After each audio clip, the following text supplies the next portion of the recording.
예. 자, 오늘도 또 천국 잔치 자리를 배설해 주시고 우리를 초대해 주셔서 모임에 참여해서 천국 말씀을 들을 수 있는 이런 귀한 은혜의 시간을 우리에게 허락해 주신 것 감사합니다. 오늘 나누고자 하는 요한복음 11장 마무리 말씀, 이 시간에 동일한 주님의 은혜가 임해서 오늘 나눈 이 말씀이 오늘을 살고 있는 우리들의 구원의 말씀이 되어지도록 믿음의 말씀, 구원의 말씀으로 다 화합시켜 주시기를 주의 이름으로 기도합니다. 아멘, 아멘. 자, 성경은 요한복음 11장 54절, 57절 읽고 지난번에 해드렸던 자료의 11페이지 상단에서부터 말씀을 나눠서 이 시간에 이제 요한복음 11장을 마치고 다음 시간부터는 12장 말씀 자료 의미해드렸으니까 들어가도록 하겠습니다. 자, 성경은 본인의 성경에서 요한복음 11장 54절부터 읽습니다. 그러므로 예수께서 다시 유대인 가운데 드러나게 다니지 아니하시고 거기를 떠나 빈들 가까운 곳인 에브라임이라는 동네에 가서 제자들과 함께 거기 머무르시니라. 유대인의 유월절이 가까움에 많은 사람이 자기를 성결하게 하기 위하여 유월절 전에 찾으며 그들이 예수를 찾으며 성전에 서서 서로 말하되 너희 생각에는 어떠하냐? 그가 명절에 오지 아니하겠느냐 하니 이는 대제사장들과 바리새인들이 누구든지 예수 있는 곳을 알거든 신고하여 잡게 하라 명령하였음일러라 그랬어요. 자, 오늘 이제 나누는 말씀의 주제는 첫째는 이제 유월절이 가까이 왔다는 것이고, 그 다음에 유대인들이 박해가 있었기 때문에 예수께서 두 번째 피신을 하는데 에브라임이라고 하는 곳, 구약 성경에는 에브랏 혹은 에브라다라고 이렇게 히브리어에 나와 있죠. 그건 베들레헴에서 가까운 곳이었어요. 원래 예수님이 출생했던 곳이 그곳이죠. 그래서 그곳으로 지금 잠시 피신을 하신 그런 내용이 나왔고, 그런데 이제 마무리 말씀에 보면 그 당해의 대제사장이 예수를 있는 곳을 알거든 신고를 해라, 당국에 신고를 해라 해가지고 그 이번 6월절에 예수를 죽이려고 지금 이제 공회가 완전히 공론이 완전히 이제 이렇게 일치가 된 사실을 기록하고 있습니다. 자, 자료 말씀은 지난번에 해드렸던 자료의 11페이지 상단부터 봅니다. 지난 시간 그 마무리 부분에서 내가 라헬과 라헬의 자녀들, 그 다음에 레아와 레아의 자녀들 얘기하면서 레아는 알력이 유치 못해서 야곱이 레아를 사랑하지를 않았고 라헬을 더 사랑했다라는 말씀까지 나눴는데, 레아는 구약 시대의 선지자들의 노선에서 신앙생활을 한 지키심을 받은 7천으로 대표되는 소수의 무리들, 하나님의 장자들의 교회를 상징한 것이고, 라헬은 신약시대에 여전히 짐승 우상에게 절하지 않고 계시록 14장에 의하면 여자로 말미암아 더럽히지 않고 정절이 있는 자들이다 그랬고, 시온산에 서서 기다리시는 어린 양의 신부로 시온산에 올라간 14만 4천인데 그들은 땅에서 구속함을 받고 사람 가운데서도 구속함을 받은 자들이다 이렇게 표현을 했어요. 이들은 신약 시대에 우상에게 절하지 않은 지킴을 받은 정결한 영혼들로 세운 소수의 무리, 즉 하늘에 기록한 장자들의 총회에 들어갈 권세를 가진 자들을 상징한다라는 것을 마음에 지난 시간에 했으니까 마음에 담아두시고 오늘 이제 나가는 말씀 보는 거예요. 우리는 알력이 좋은 라헬, 즉 신약 시대에 살고 있기 때문에 라헬은 이방인의 때의 주님의 교회를 대표하는 것이고, 라헬은 아들을 둘만 낳았죠. 누구 낳았어요? 요셉과 베냐민을 낳았죠.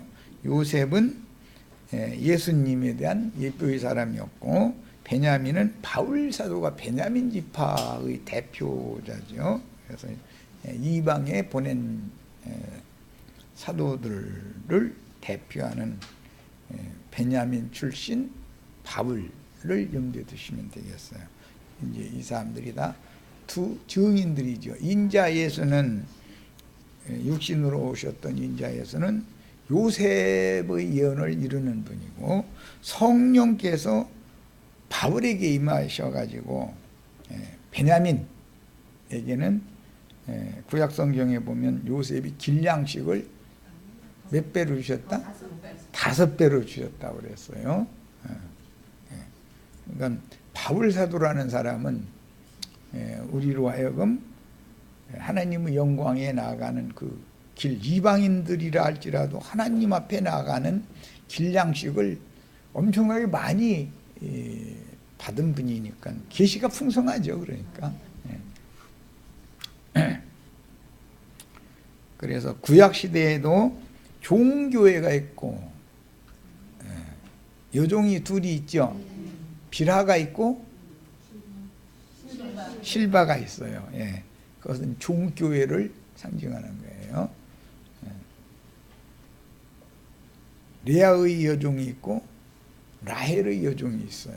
신약 시대에도 종교회가 있고 정결한 처녀교회가 있는 것이고, 구약 시대에도 종교회가 있고 정결한 처녀교회가 있는 것이다. 이런 것은 다 상징이다라는 걸 잘 이해를 하고 이제 자료 말씀으로 들어갑니다. 우리는 해를 입은 한 이적의 여자로 실현되는 위에 있는 예루살렘, 곧 자유자 어머니인 사라를 모교회로 이어오는 하늘에 기록한 장자들의 교회가 낳은 하나님의 후사들들인 선지자들의 신앙을 따르는 계시록 11장의 7천이 되어 메시아의 왕국을 유업으로 받아야 합니다.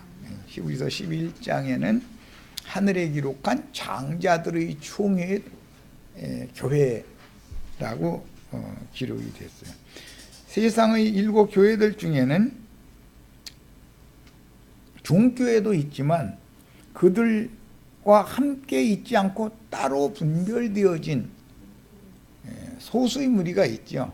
이제 고린도후서에 보면 내가 거룩하니 너희도 거룩하라 하면서 너희는 저희에게서 떠나서 따로 있어라 그랬죠.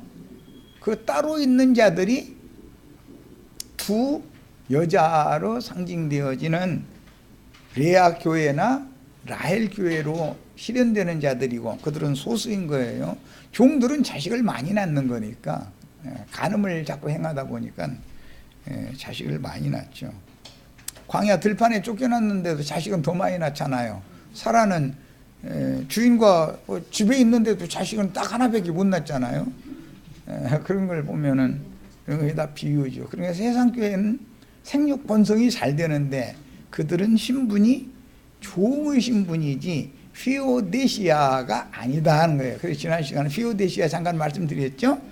우리는 다 하나님의 아들다운 아들들, 후사 상속권을 갖는 아들들을 낳는 교회 생활을 해야 되는 거예요. 우리들의 모임, 우리들의 교회에서, 즉 해를 입은 여자로 상징되어지는 라헬 교회에서 이기는 자가 나와야 그들이 하늘로 승천을 하면 하늘에서 미가엘의 군대가 되어져 가지고 용의 군대와 전쟁을 해서 용의 군대를 쫓아내면 그들이 용이 바닷가 모래 위에 쫓겨나 가지고 거기에서부터 이제 드디어 박해의 때가 시작이 되는 거죠. 용이 박해의 때가 된다는 건 짐승들을 통해서 진실한 믿는 이들은 이제 수가 맺혀더니 다 죽임으로 마지막 추수가 시작이 된다. 그런 말이에요. 지금 내가 서론적으로 이렇게 말씀드린 이 하나님의 경륜에 대해서 잘 이해를 하고 오늘 말씀을 들어가셔야 되겠어요. 자, 주님이 피신했던 곳에 있는 자들은 따로 있는 자들이죠. 주님이 지금 2번 피신한 거 지난번에 말씀 나눴죠? 주님이 지금 어디에 피신해 있어요? 에브라다라고 하면 곡물의 땅이라고 하는 곳이에요. 거기 곡식이 풍성한 곳이다. 그냥 그곳으로 지금 피난 가 계셔요. 주님이 지금 세상교회에서 쫓겨나 가지고 여기 계시죠. 여기 오니까 곡식이 풍성하죠. 성경이라는 게 너무 앞뒤 짝이 다 맞게 연결되도록 돼 있다는 걸 알 수가 있죠.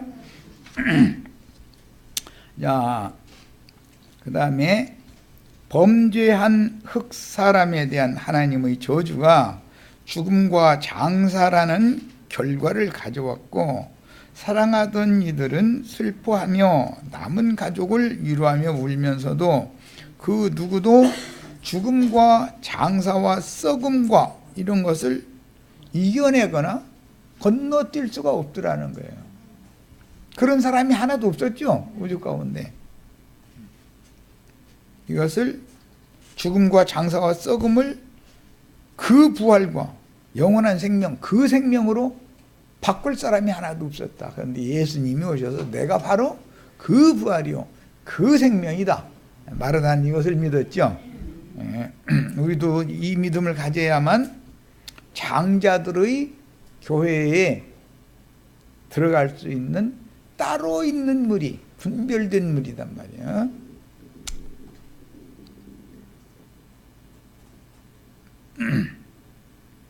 그리스도와 벨리알은 함께 있을 수가 없죠. 뱀의 후손들과 여자의 후손들이 함께 있을 수는 없는 거죠. 그래서 할 수 없이 7 교회들에서 빼내셔가지고 따로 있는 처소를 준비를 해 주신다는 거예요.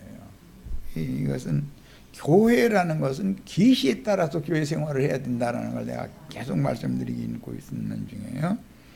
자, 흑사람들에게 내려진 하나님의 저주를 예수께서 오셔서 부활과 영생의 복으로 바꿔주셨더니, 유대인들은 그 예수를 죽이지 않으면 자신들의 교권을 지키기가 어렵다라고 생각해가지고 공회를 모아가지고 상의를 했는데,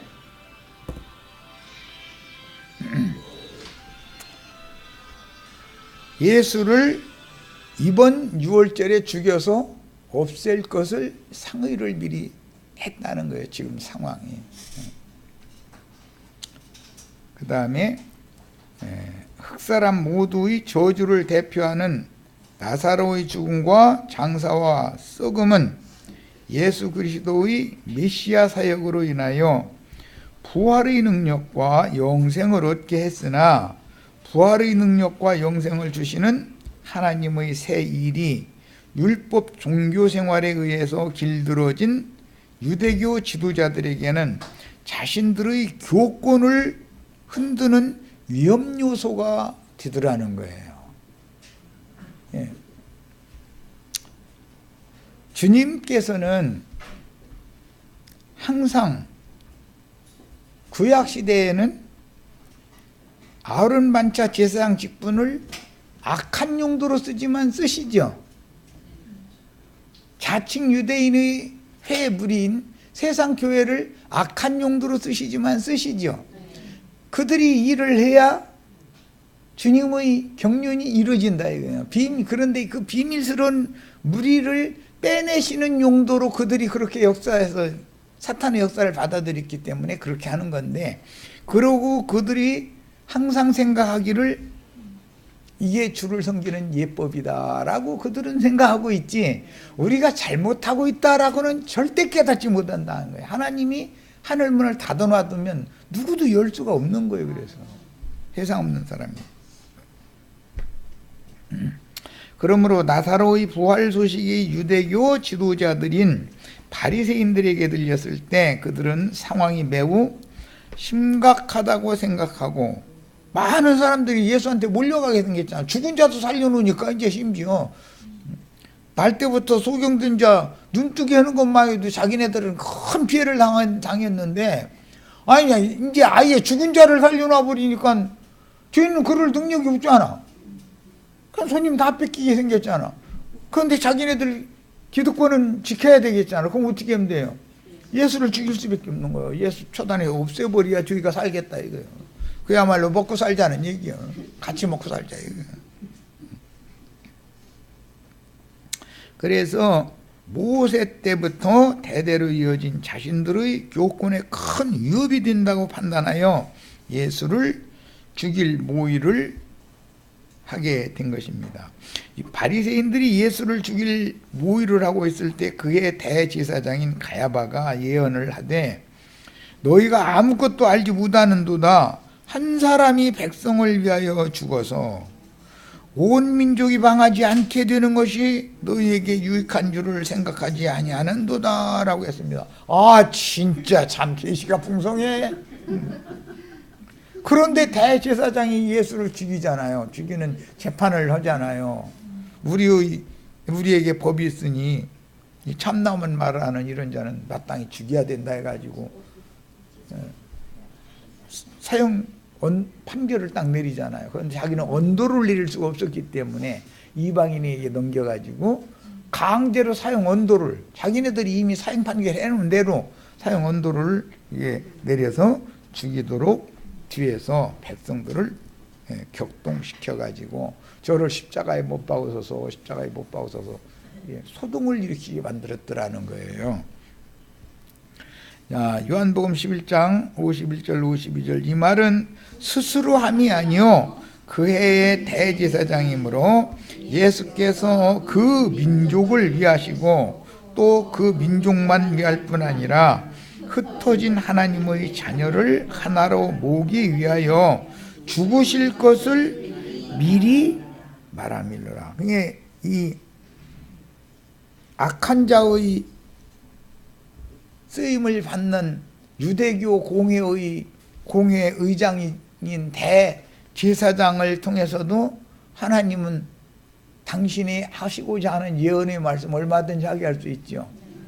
심지어 발람이 타고 가던 말 못하는 나귀를 통해서도 하나님 말씀 대언하게 할 수 있죠. 그런 거 보면 참 하나님 전능하신 하나님이에요. 역사를 주장하시는 우주의 조물주께서 예수 안에 살아계셔서 교회를 통하여 새 일을 행하시듯이 밖으로는 짐승인간들을 통해서도 여전히 그분의 계획을 착착 진행하시는 것을 알 수 있으니, 한 면에서는 교회를 통해서 증인들의 입으로 진리를 밝히게 하시지만 한 면에서는 기독교계와 세상 나라를 통해서 하나님의 경륜을 이루어가고 계시는 것이다. 이때 예수를 이 유대교 공회가 모여가지고 예수를 죽이지 않으면 하나님의 경륜이 이루어져야 안 이루어져요? 그러니까 이들도 악하게 쓰임을 받아서 그렇지 하나님께는 쓰임을 받는 것이죠. 하나님은 그러니까 선한 천사들만 쓰는 게 아니죠. 악한 천사들도 쓰는 거예요. 이 사람들은 악의 영들에게, 악의 천사들에게 지금 붙잡혀 있는 사람들임에도 불구하고 하나님이 여전히 그렇게 쓰시는 것이다. 이것을 깨달으시면 우리 형제 자매님들을 혹시 교계의 어떤 자들이 너는 나사렛 이단 예수의 제자들이 아니냐 그러고 핍박을 하면 그렇다고 나 이단이라고 이렇게 하고 당연히 핍박을 받아들이실 수 있는 담대함이 다 생기셔야 되겠어요. 그걸 통해서 하나님의 일이 이루어지는 거니까 그래요. 하나님 말씀과 저희 가진 증거를 인하여 목배임을 받은 자의 수가 차지 않으면 신약 경륜이 안 이루어지는 거예요. 그러면 목을 쳐줄 자들이 생겨야 되잖아요. 그럼 누가 알고, 여기 지나가는 아주머니 아저씨들은 절대 그러지 않는다. 네, 여러 번 말씀드렸으니까. 좋은 교회의 지도자들에 의해서 박해, 사도들과 증인들이 박해를 받아서 신약 경륜이 이루어졌어요. 구약 경륜에도 여호와 하나님께서 보내신 선지자들이 오기만 하면 아론 반차 제사장 직분을 행하는 사람들이 다 박해하고 도로는 죽여서 피를 흘렸죠. 그래가면서 그 선지자들이 무덤에 가서 우리가 그 시대에 살았었다면 우리는 선지자들을 박해하지 않았을 텐데 해가면서 그 후손들이 끽끽대고 고겠다는 거잖아요. 그러니까 예수님이 그 말씀 딱 하면서 그러면 오늘날 나를 박해하는 너희가 앞선 세대의 선지자들을 박해하고 죽였던 자들이 너희가 후손됨을 지금 너희가 스스로 증명하고 있잖아. 너희가 나까지 죽여서 피의 양을 채워. 그렇게 말씀하신 거 마태복음 23장 아시죠? 예.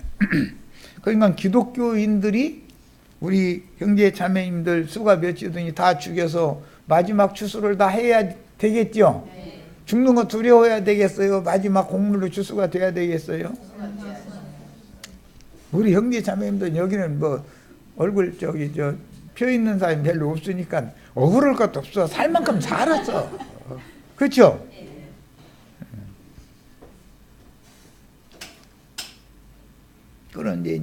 그런데 우리 아들 손자는 어떻게 하냐? 그건 아니 내 영혼도 주님께 맡기고 살았는데 아들 손자 주님께 맡겨야지. 그걸 내가 또 짊어지려고 하면 또 안으려고 하면 내가 감당이 돼요 안 돼요? 내 아들 내 손자 내가 감당할 것 같아요? 나 자신도 감당을 못해가지고서 주님 나 좀 살려주세요 그러고 날마다 이러다 여기까지 온 건데 지금. 자, 유대교는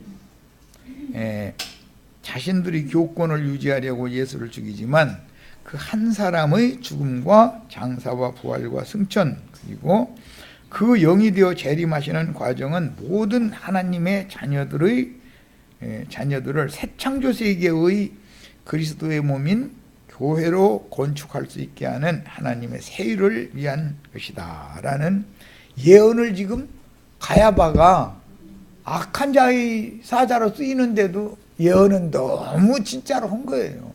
그러니까 기독교계 목사님들이 하는 말이 다 틀리다 이렇게 딱딱 들어맞는 말도 있다. 딱딱 들어맞는 말이 더 많죠. 그렇죠? 이거의 비밀이요. 그래서 그런데 함정이 중간중간에 딱딱 있는 거예요.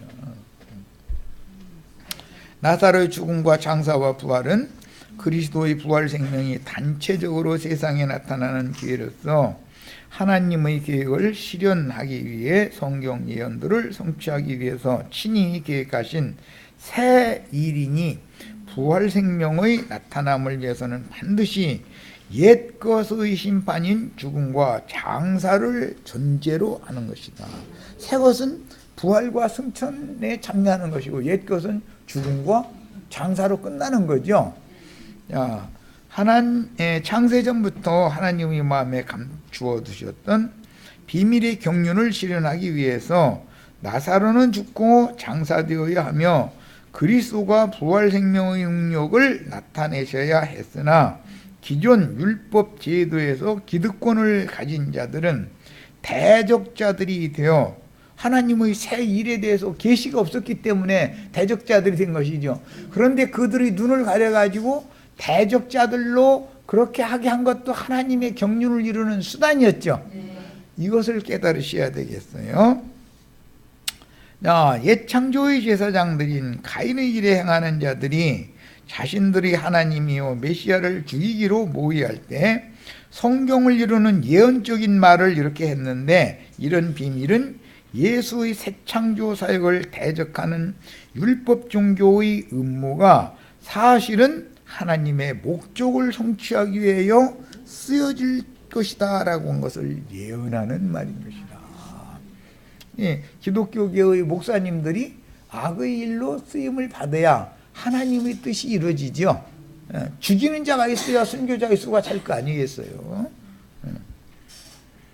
첫 아담 안에서 저주를 받았던 하나님의 자녀들에게 죽음과 장사와 썩음이라는 흑사람의 마침이 하나님의 새 창조의 토양과 바탕이 되고 영생할 참 제자들을 모아서 그분의 왕국으로 건축하기 위해서 하나님의 흩어진 모든 자기 백성들을 모아 그분의 왕국으로 건축할 기초가 되는 것은 실로 비밀스러운 하나님의 일하십니다. 이것은 계시가 없으면 이 성경을 아무리 읽어도 이게 무슨 소리인지 모르게 돼 있는 거다 이런 거예요.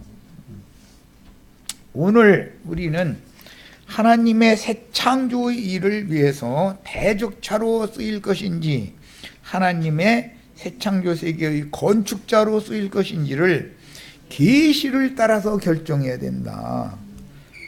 외모로 뭘 판단해서는 안 된다 이거예요. 우리는 그분의 새 창조를 세우는 도구들로 쓰일 때 반드시 세상 교계의 반대와 극단적인 대적 행위를 몸으로 겪어야 한다는 사실을 알고 신앙생활을 해야 된다. 이거에 대해서 이상이 없으면 두려워 떠느라고 그 사람들 만나면 두려워하게 돼 있죠. 그런데 이기는 자들은 그 가나안 족속의 큰 자들이 바벼요. 두려워해야 될 대상이에요. 우리 바비아드였죠. 세상 유명한 목사님 우리 바비아죠. 그 목사님 같으면 잡아먹으셔야죠. 뱀독을 마시면은 해를 받아요, 안 받아요? 우리 형제 자매님들 뱀독 마셔도 해 받지 않으면 잡아먹어도 되겠네 그러면. 자, 세상 교계의 기득권자들은 자신들의 전통을 계속 지키고자 하며 자신들의 기득권을 유지하고자 하여 큰 성 바벨론이라 암시된 많은 물이 앉은 큰 음력교회인 짐승의 몸이 망하고 무너지는 것을 극단적으로 반대한다. 그런데 짐승의 몸이 무너져야 돼요? 계속 이러고 흥황해야 돼요? 짐승의 몸이 무너져야 그리스도의 몸이 세움을 받을 수가 있죠. 장자들의 교회는 세상 교회가 무너지지 않으면 나타날 수가 없어요. 영광을 받을 수가 없는 거예요. 자, 그들은 아브라함의 후사들로 세우는 하늘의 장자교회 건축을 극단적으로 반대하며 해방할 수밖에 없다. 왜? 그들이 볼 때는 자기네들의 손님 다 뺏어가는 사람들입니다. 그렇죠? 그런데 주님께서는 이미 너희는 저희들과 세속화된 타락한 기독교인들과 함께 있지 말고 그들에게서 나와서 따로 있어라 라고 이미 구약시대부터 그런 말씀이 계속 되어 있었고 선지자들은 따로 있게 분별시키는 말씀을 가르쳤던 사람들이죠. 아론 반차 제사장들은 겉으로 볼 때는 그들이 제사장들이고 권세를 다 가진 자들이지만 사실은 하나님의 경륜을 이루는 일에 악한 일에 쓰임을 받는 사람들이지 실제로 하나님의 선한 좋은 일에 쓰임 받는 사람들이 아니었다는 것을 너무 모르고 있는 거다. 기독교인들이 지금. 자, 요한복음은 크게 두 부분으로 나뉘는데 말씀이 육신의 모양이 되어 오셔서 하나님을 구속받은 참 제자들 안으로 이끌어 오신 것이 첫째 부분이고 1장에서 13장까지는 하나님을 죄인들에게로 모셔오는 거예요. 14장에서 끝까지는 죄인들을 구속을 이루신 하나님께로 인도해 가는 거예요. 승천시키는 거예요. 자, 그러니까 하나님을 모셔오는 것은 예수가 인자로 오셔서 죽고 장사되는 것까지는 요한복음 1장에서 13장까지 내용이고 14장에서 21장까지 남은 내용은 부활하셔서 승천하시는 그분에게로 우리 모두를 인도해 주는 말씀 내용으로 돼 있다 그런 말이에요.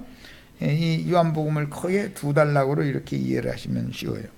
자, 이제 11장 54절. 그러므로 예수께서 다시 유대인 가운데 드러나게 다니지 아니하시고 거기를 떠나 빈들 가까운 곳인 에브라임이라는 동네에 가서 제자들과 함께 거기 머무르셨다. 이 제자들과 에브라임이라는 곳에 가셨는데, 이 에브라임은 구약 시대에는 이 지역을 에브라다, 에브랏이라고 했고, 그것은 베들레헴이 가까운, 중심 성읍은 베들레헴이었어요.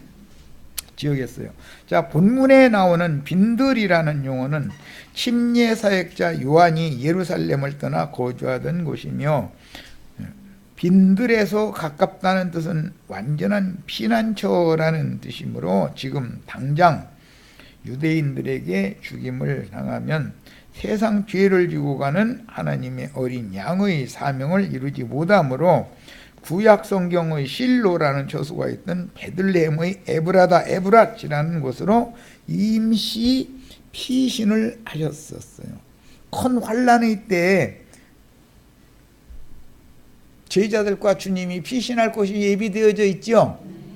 계시록 12장에 보면 이 말씀이 인용이 되죠.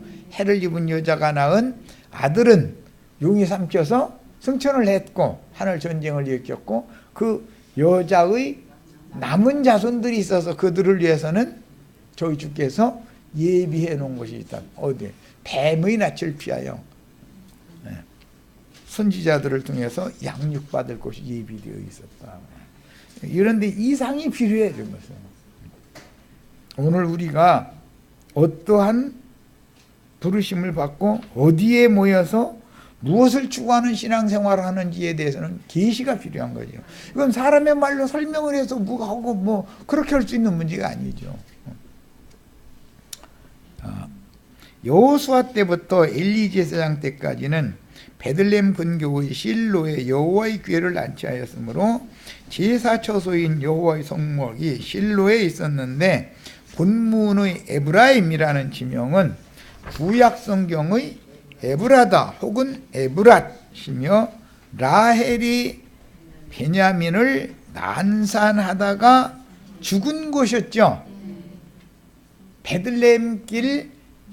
베들레헴에서 가까운 에브랏에서 난산하다가 죽었잖아요. 라헬이 죽으면서 난 아들이 누구? 베냐민을 낳았어요. 예수가 주님의 요셉을 실현하는, 베냐민의 형 요셉을 실현하는 예수가 구약 경륜의 교회 시대를 종결하고 신약 시대의 새 시대를 이끌어 왔는데, 예루살렘 교회가 미리 세워졌고 예루살렘 교회가 박해가 일어나다 보니까 안디옥까지 멀리 그 수리아 지역까지 피신한 사람들이 가서 복음을 전해서 안디옥에 교회를 세웠죠. 안디옥 교회에서는 바울과 바나바를 사도로 파송을 하게 되죠. 예루살렘이 파송한 사도들과 안디옥이 파송한 사도들은 다르다. 안디옥 교회에서 파송한 사도들은 이방인들에게로 보냄을 받았고, 예루살렘에서 파송한 사도들은 할례자들에게, 이스라엘 12지파에게 보냄을 받아서 유대와 사마리아와 그 팔레스타인 땅 내에서만 전도 활동을 했었던 거예요. 그들은. 그런데 예루살렘 교회는 이방인의 때가 시작이 되니까 문 닫아 버리죠. 그러면 이제 이것은 지난번에 잠깐 말씀드린 것처럼 예루살렘 교회는 포도원으로 상징이 되지만 안디옥 교회는 감람원으로 상징이 된다. 안디옥 교회는 성령이 역사해서 세우는 거 인도해가는 교회고, 예루살렘 교회는 포도원 교회로 상징이 됐어요. 그러니까 우리는 포도원 교회를 세우려고 하는 게 아니라 우리는 감람원 교회를 세우는 거예요. 그러니까 감람원이라고 하는 것은, 감람이라고 하는 것은 기름을 얻는 것이 목적이고, 포도원의 포도나무라고 하는 것은 포도즙을 얻는 것이 목적이죠. 목적이 서로가 다른 거예요. 이런 거에 대한 이해가 필요합니다. 그 다음에 훗날 룻기에서 나오미가 이방인이던 자부 룻을 보아스에게 줄 때 베들레헴 곧 에브라스의 장로들이 보아스와 룻의 혼인을 승인하는 증인으로 설 때 그 장로들과 장로들의 예언을 통해서 룻과 보아스 사이에 난 오벳이 축복을 받게 됐죠. 그 오벳이 다윗 왕의 할아버지죠. 예. 그 다음에 다윗의 자손 예수가 이 계통을 통해서 온다. 그러니까 이 에브라임이라고 하는 두 번째 피신했던 곳, 먼저는 에논, 살라임이 중심 성읍인 에논으로 피신을 했었죠. 유대인들을 위해서도 피난처가 있다 없다? 있어요. 바알에게 무릎 꿇지 않은 7천을 비밀리에 보존해주는 장소가 있었어요. 구약시대에도. 신약시대에도 이게 필요한 거다 이거예요. 이것은 계시가 필요해 이제. 그러니까 우리는 그래서 이런 이상을 실현하는 교회 생활을 우리는 반드시 실행을 해야 된다. 교회 생활이라는 것은 성경에 감춰진 계시를 따라서 실행을 하고 어떤 교회 생활을 어떻게 하다가 일생을 마칠 건가라는 것은 나의 영혼 세계와 관계가 되는 문제이기 때문에 이것은 세상에서 돈 잘 벌어서 뭐 부자 되고 이런 문제와는 비교할 수 있는 문제가 아니죠. 다 계시가 오늘 풍성한 계시가 임하셔서 하나님이 형제 자매님들을 위해서 예비한 축복을 다 받는 시간이 되길 바랍니다. 자, 그런데 훗날 예수는 그곳 베들레헴 에브라스에서 출생을 하셨죠. 예수가 여기가 예수님이 출생된 장소잖아요. 에브라스의 중심 성읍이 베들레헴이었어요. 그래서 예수님 출생했을 때 마침 호종령이 내려져 가지고 나사렛에서 그 아버지가 살고 있었지만 아버지 어머니가 나사렛에서 살았잖아요. 호종령이 내리니까 어디로 가서 호적을 해야 돼요? 베들레헴에 가서 호적을 하러 갔는데 애가 나온 거예요. 그렇죠? 예수가 에브라 땅에서 곡식이 풍성한 땅에서 거기에서 출생이 됐어요. 메말은 광야에서 출생되는 것이 아니고 곡식이 풍성한 곳에서 풍년든 장소에서 예수님이 태어났으니까 예수님이 계시는 곳에는 항상 풍년이에요, 흉년이에요? 풍년이에요. 다 우리 형제 자매님들 먹을 것이 남아서 지천이기를 바래요.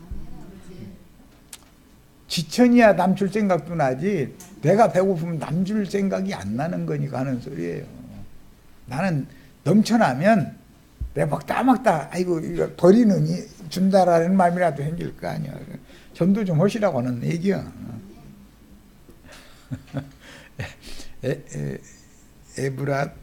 에브라다에서 라헬이 둘째 아들 베냐민을 난산을 해서 낳는데 바울 사도는 난산에서 태어났다 보니까 뭐 본인이 뭐 만삭되지 못하에 난 뭐 자와 같다 그랬어요. 참 바울 사도 하나 주님이 성령께서 그 나눴는데 참 수고가 많으셨지. 자, 기독교 교회는 턱하면 무슨 신학을 해서 뭐 어떻게 해서 목사가 되고 뭐 그런 얘기만. 그들은 그게 아주 당연한 거야. 그들의 세계에 가서는. 그런데 그것은 성경 안 맞다 했다가는 가만히 있어요. 눈을 부릅뜨고 덤벼요. 대제사장 무리가 왜 예수 죽이려고 하는지 아시겠죠 지금. 그들에게는 하늘 문을 닫아 놓으셨기 때문에 이 성경을 똑같은 성경을 읽어도 계시가 안 오는 거예요. 이게 무슨 소리인지 모르는 거예요. 그 이단자들이 나타나서 자기네들 손님 뺏어가는 것만 기분 나빠가지고 손님 못 뺏어가게 하는 그 생각밖에 안 나는 거예요, 사람들은. 오늘 우리 형제 자매들 이제 이런 말씀 들었으니까 가서 여러분들 거기 가서 굶주리고 목마르고 그러고 헤매고 다니지 말고 여기 한번 와보라고 꼭 가서 사람들 좀 데리고 오시길 바래요. 또 내가 하라는 대로 이대로 했다가는 눈물을 아리고 죽이려고 달라들으니까 지혜롭게 잘하셔야지. 또 내가 하라는 대로 말까지 하라는 대로 그대로 했다가는 안 되지. 지혜롭게 하셔야지. 예. 자, 이제 신약 경륜으로 넘어가는 율법 시대에서 은혜의 시대로 넘어가는 과정 단계까지 지금 이제 이르는 거예요. 이제 성경의 흐름은. 자, 요한복음 이제 12장으로 넘어갑니다. 시가 이렇게 많이 됐네. 12장 1절에서 8절을 읽고 마치겠습니다. 자, 6월절 엿새 전에 예수께서 베다니에 이르시니 어디에 있다가 이르셨어요? 에브라임이라고 하는 요셉에게 애굽에서 난 두 아들을 야곱이 자기 아들로 입적시키고 가지고 피오니시아를 삼았죠. 예. 그들의 기업이 에브라임이었잖아요. 장자들의 기업. 예, 거기에 있다가 베다니에 지금 이제 올라오신 거예요. 이번에 올라오신 건 살라고 올라오신 거예요? 죽으려고 올라오신 거예요? 예, 작정하고 오신 거예요. 예수님이 이번 6월절에는 내가 죽는다는 걸 몰라요? 알아요? 죽음도 나는 당연히 하나님의 뜻이 이루어지기 위해서는 이번에는 내가 죽어야 된다. 아, 이제 내가 죽을 자리를 찾아왔다. 라고 마음에 믿음이 확신이 딱 서면 죽음이 두려워요? 오히려 그것이 자랑스러워요? 믿음의 문제인 거예요, 전부 다. 예. 막상 이런 일이 닥치면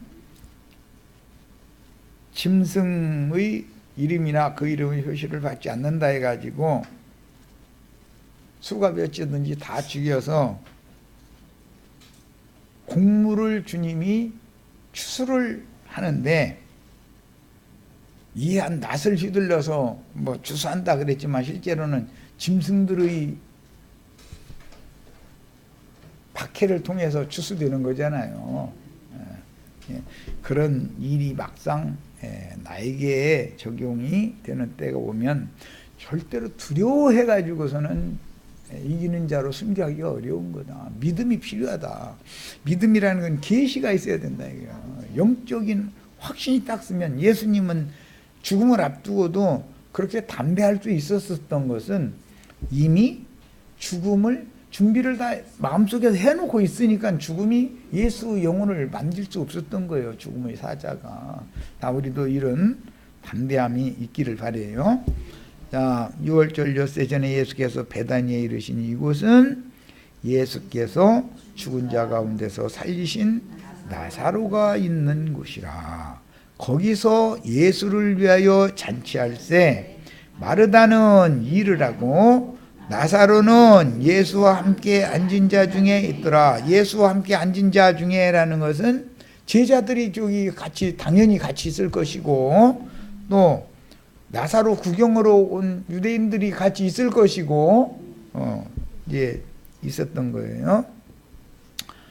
야, 마리아는 지극히 비싼 향유 곧 순전한 나드 한 근을 가져다가 예수의 발에 붓고 자기 머리털로 그의 발을 닦으니 향유 냄새가 집에 가득하더라. 제자 중 하나로서 예수를 잡아줄 가룟 유다가 말하되 이 향유를 어찌하여 300데나리온에 팔아 가난한 자들에게 주지 아니하였느냐 하니 이렇게 말하면 가난한 자들을 생각함이 아니요 그는 도둑이라 돈꾀를 맞고 거기 넣는 것을 훔쳐 가밀러라. 예수께서 이르시되 그를 가만두어 나의 장례할 날을 위하여 그것을 간직하게 하라. 가난한 자들은 항상 너희와 함께 있거니와 나는 항상 있지 아니하리라 하시니라 했습니다. 자, 첫 시간 여기까지서 이제